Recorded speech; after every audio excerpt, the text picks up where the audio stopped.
પેલીથી લઈને ખેતી તો સૌથી મોટો સોર્સ છે. આજથી એક જ વર્ષ પછી અત્યારે હું 3 મહિનામાં તમને કઈ હજી તો રજીસ્ટ્રેશન ચાલુ છે. તમે જેવા ખેડૂતો હજી 1000 રૂપિયા દઈને શેર લેશો, તમને શેર સર્ટિફિકેટ આપશે કે આ 1000 રૂપિયા ખર્ચો એનો આ સર્ટિફિકેટ છે, બરાબર છે. આવી ધીમે ધીમે કરીને પછી 2-4 મહિના 6 મહિના વર્ષ દિવસ થશે ને એટલે કંપની પાસે જીએસટી વાળું તો જીએસટી તો આવી જશે, પણ જે કહેવાય ને એગ્રોનું લાયસન્સ એ પણ આવી જશે. ત્યારે તમને કેમ સસ્તું પડશે? માની લો કે તમે ફાર્મર પ્રોડ્યુસર કંપની આપણે ખુદની છે, આપણે ખુદની દુકાનમાંથી માલ લઈએ તો ડુપ્લિકેટ આવે ન આવે ને? તો પહેલી વાત તો ડુપ્લિકેશન લીધી. એગ્રીકલ્ચર નું મટીરિયલ આવે છે ને એની અંદર સૌથી વધારે ડુપ્લિકેશન આવે કે નહીં? હે આવે છે ને? પહેલું જ તો એ નીકળી જાય. આપણે ઘર આ વસ્તુ કરીને આપણે આ જરૂર છે, આ કંપનીને કપાયા ખરીદો એમાં કઈ મિશ્રણ આવતું નથી, અથવા માહીનું કઈ ઘઉં ખરીદો એમાં વસ્તુ આવે છે સારી આવે. એ કોણ નક્કી કરશે? તો માહિતી પ્રાઇવેટ કંપનીમાં તમે નક્કી કરવા જાઓ એ જે આવશે એ લેવાનું. તો આ એટલી બધી ઇમ્પોર્ટન્ટ વસ્તુ છે એટલા માટે તમને ગવર્મેન્ટે 10,000 ખેડૂત કંપની બનાવવાનું કીધું છે. એક નથી, એમાં કંપની દેવધારા નામની આપણી પ્રોડ્યુસર કંપની અહીંયા પાસ કરી છે અને એનું રજીસ્ટ્રેશન અત્યારે ચાલુ છે. અને એના માટે થઈને ગોવિંદભાઈ ત્યાં બેઠા. માની લો કે તમે એવું નથી કે તમે ફરજિયાત જોડવા માટે નથી, પણ જો તમારો વિચાર બદલાય કે આ તો મારી કંપની છે ને તો એ રજીસ્ટ્રેશન કરાવજો. ગોવિંદભાઈ નંબર લઈ લીધો, આજે નહીં તો કાલે રજીસ્ટ્રેશન કરાવજો. તમારી કંપની છે, 3 વર્ષની અંદર ઊભી કરી અમે આગળ સસ્તા તમને ઊભી કરીને દઈને જવાના છે. કેમ કે 15-20-25 લાખ રૂપિયા ગવર્મેન્ટ આમાં ટેકો કરશે. આપણે જો કે 20-25 લાખ રૂપિયા આપણે ટેકો હશે ને, વિચાર કરો સંસ્થા આજે તમારી કંપની ઊભી કરવા માટે 20-25 લાખ રૂપિયા ખર્ચવાના છે. કયા રૂપે? કે તમારા જિલ્લાની અંદર, તમારા 30 ગામની અંદર જ્યાં પણ એવું લોકેશન હશે ત્યાં કંઈક ને કંઈક ભાઈનો કીધું ઇનપુટ સેન્ટર બનાવશું. બીજું ભાઈએ કીધું ભાઈ વેલ્યુ એડિશન, મૂલ્યવર્ધન. યસ, માલનું મૂલ્યવર્ધન. તો મૂલ્યવર્ધન કેમ થાય? ઘેર બેઠા થાય. કઈ યુનિટ તો જોઈએ કે નહીં, મશીનરી તો જોઈએ કે નહીં? અમે જોગરભાઈ હમણાં રાજકોટ વિઝિટ કરીએ, તમારી કંપની માટે અહીં તો રજીસ્ટ્રેશન નથી, અમે કંપની મશીનરી જોઈએ.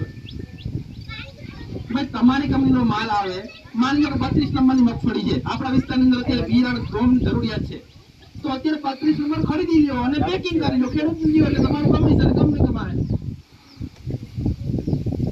પ્રોફિટ જાય કંપનીમાં. એ માની લો કે 2 વર્ષની અંદર 10 કરોડ ટર્નઓવર તમારી કંપની કર્યું, એમાંથી તમારા 1.5 કરોડ રૂપિયા હોય તો એ તો 10% માની લો 1 કરોડ રૂપિયા હોય તો એ 1 કરોડ રૂપિયા ક્યાં જાય? એ તો પાછા તમારા ખાતામાં જ આવવાના. એ કંપની નક્કી કરશે ભાઈ તમને રોકડા દેવા કે મટીરિયલ દેવું, ડિવિડન્ડ ફંડ તરીકે દેવું, કેમ દેવું નક્કી નહીં. પણ માનસિકતા તમારી એ છે કે આ કંપની વચ્ચે કોઈ માણસ બીજો આવી આ કંપની તમે ખોટા નથી. કેમ કે દરરોજ માટે કોઈક ને મારા જેવા ટીન મારીને આવી અને 1000 રૂપિયા લઈને હોય આમાં સારું આવે, મારી આવે, દીકરો આવે, કરે એક નહીં. એટલે તમે એમાં વધારે છેતરાણ આવે ને એટલે હજી તમારી માનસિકતા છે કે હજી છેતરાય 1000 રૂપિયામાં. પણ અહીંયા એવું નથી. મારે આ વિષય પર વધારે ભાર દેવો પડે છે. આવું જ બને કે ભાઈ હવે આ 1000 રૂપિયા કોઈ છે, અમારે કોઈ સાચવવાની પછી પાછો એ ભાઈ આવતો નથી. પણ આ કોઈ માર્કેટિંગની વસ્તુ નથી. તમારી કંપની ઊભી કરવા માટે અમે તમારી મહેનત કરીએ છીએ. તમારી જો ખુદની કંપની ઊભી, તમારે મગફળી કે બીજે વેચવા જવાનું નથી, તમારે ઘઉં કે બીજે વેચવા જવાનું નથી, બરાબર છે. તમારી કંપની ખુદ ખરીદે એના માટે તો 2-3 વર્ષ લાગે, પણ અત્યારથી તમારે જાગૃત થવું પડે, બરાબર છે. એટલે મહેરબાની કરીને તમારી ખુદની કંપની ઊભી કરવા માટે તમે ખુદ 1000 રૂપિયા રોકાણ કરો, તમને તમે શેરની ખરીદી કરો છો, બરાબર છે. તમને સર્ટિફિકેટ મળશે, બરાબર છે. એટલે 1000 રૂપિયો બહુ મોટી વસ્તુ, તમે કંપનીના ભાગીદાર બનો છો 1000 રૂપિયા. એટલે એફપીઓ બનાવવા માટે સૌથી મોટો લોકફાળો તમે છો, બરાબર છે. એમાં બોર્ડ જો વિચાર કરો તે આવા 10 થી 12 અમે બોર્ડ ઓફ ડાયરેક્ટર જે મતલબ માર્કેટમાં ફરે છે, જે હોશિયાર છે, જેને કઈ ખબર પડે એને તમે કંપની હોપીએ છે આપણે, બરાબર છે. એટલે એવા ડાયરેક્ટરોને અમે મતલબ સિલેક્ટ કરી લીધા છે, બરાબર. અને એને કંપની આપણે ટૂંકમાં કેમ ચલાવી એ ફરતા રહીએ છે. મતલબ એવું નથી કે એકને ડાયરેક્ટર, પણ મારો કેમ એવું છે કંપની સારી કેમ ચાલે એટલું જ આપણે જોવાનું, બીજું કાંઈ નહીં. એવું સારા કંપની પછી હું ડૂબવા છે એવું આપણા ઉપર. આખા વર્ષની એક ઘરની ખાંડ 20 કિલો તો જોઈએ કે નહીં? હે? આપણા તો ભૂકી લગભગ ગામમાં ટનના મોઢે પી જતા છે.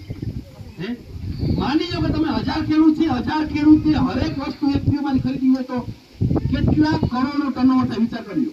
આજે હું ખેડૂતને હમણાં જ્યાં માર્ચ મહિનાની અંદર 5 તારીખે હું લઈ ગયો હતો એને બનાસકાંઠામાં શું કરવા માટે? FPO જોવા માટે. આ વિસ્તાર આવે તો માળિયા વિસ્તાર આવે તમને પણ લઈ જાય. આજે આ લોકોને ટૂર કરાવજો, સારા ખેડૂત હોય છે બરાબર, તેઓ અમે આયોજન કરીએ છીએ. ભાઈ ખરેખર FPO સમજવું જ એ FPO વાળાએ 18% વ્યાજે લઈ ખેડૂતો સાંભળજો, તમારે તો જે વ્યાજે લેવાના છે તમારે સંસ્થાએ સપોર્ટ કરે, કેન્દ્ર સરકારે તમને સપોર્ટ કરે, 40-50 લાખ તો તમને એમને બેટા ઉભું કરવા માટે મળે. એને 18% વ્યાજે લઈને FPO ઊભી કરી. આજે 3 વર્ષની અંદર ખેડૂતો એટલા સક્ષમ થઈ ગયા પોતાની કંપની માટે 4-4.5 વીઘા મેં જોયું, હું જોઈ આવ્યો છું, ખેડૂતે જોઈ આવ્યો લઈ ગયો હતો.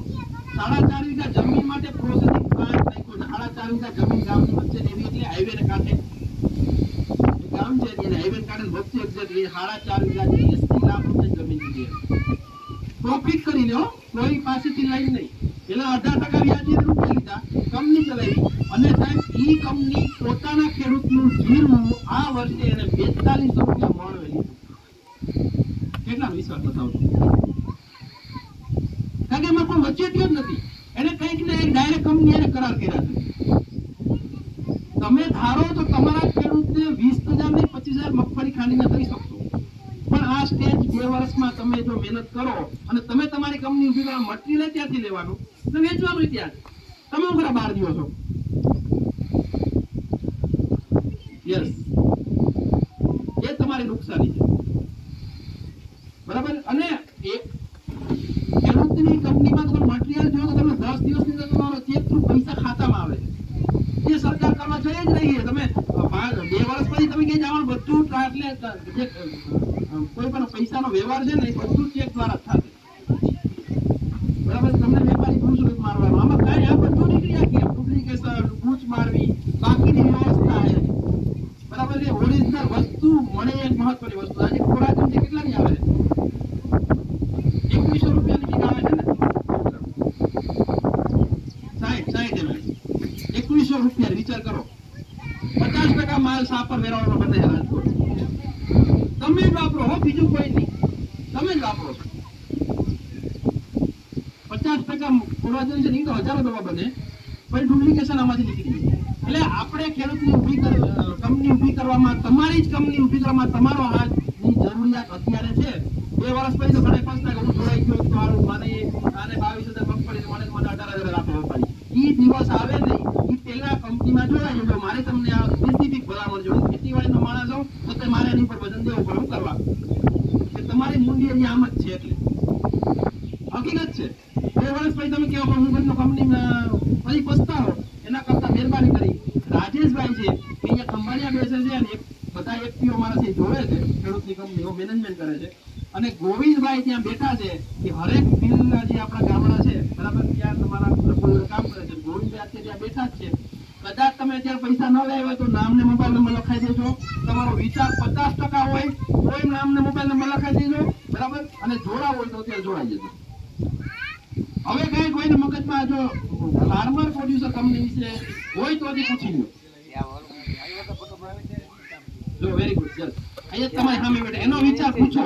તમે 5 જણા પૂછીને હમણાં પુરુષ ને પૂછો ભાઈ તમે શું કરો જોડાના એટલે તમને બધું કે